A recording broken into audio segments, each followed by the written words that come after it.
খাওয়া কাদের কি বলে সেটা আগে শুনি, তারপর কিছু কথা বলবো আমি। যারা এই লকডাউন কর্মসূচিকে বাধা দেবেন তাদের নাম ঠিকানা আমরা ধরে রাখছি, কেউ নিস্তার পাবেন না। ও আচ্ছা, তাই নাকি? তুমি সব হিসাব রাখবা তাই না? তোমাদের এই কর্মসূচি যারা বাধা দিচ্ছে কি করবা তুমি? আসো, তুমি তো দিল্লিতে পালিয়ে গেছো। তোমরা তো স্বার্থপরের মতো তোমাদের নেতা কর্মীগুলো রেখে দিল্লিতে পালিয়ে গেছো। এখন তাদেরকে ঝুঁকির মধ্যে ফালিয়ে দিচ্ছ তোমরা, উস্কানি দিয়ে। এই ছাত্রলীগ ভাইরা বলছি, তোমরা কি মাথা কি মগজ নাই? গোবর আছে কি তোমাদের মাথায়? তোমাদের নেতা কর্মীরা তো দেশ ছেড়ে পালিয়ে গেছে, আর তোমাদেরকে 500-1000 টাকা দিয়ে মাঠে নামাই দিয়েছে। আমি একটা কথা বলি তোমাদের উদ্দেশ্যে, তোমাদের নেতাদের কোনো একটা ছেলে, কোনো একটা সন্তান তোমাদের সাথে মিছিলে কি আসছে? তারা কোনোদিন সামনে লাইনে দাঁড়িয়েছে?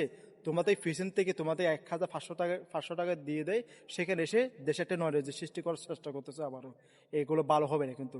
তোমাদের নেতাগুলো তোমাদেরকে ব্যবহার করতেছে, এগুলো তোমাদেরকে বুঝতে হবে। তোমাদের পরিবেশের কথা ভাবো, তোমাদের জীবনের কথা ভাবো। তোমাদের অনেক কিছু করা আজও উচিত আছে, তোমাদেরকে পরিবারকে অনেক কিছু দেওয়ার আজও আছে ভাই। প্লিজ এমন করে পদক্ষেপ নেবেন না, তোমাদের ভবিষ্যৎটা যেন অন্ধকার হয়ে যায়।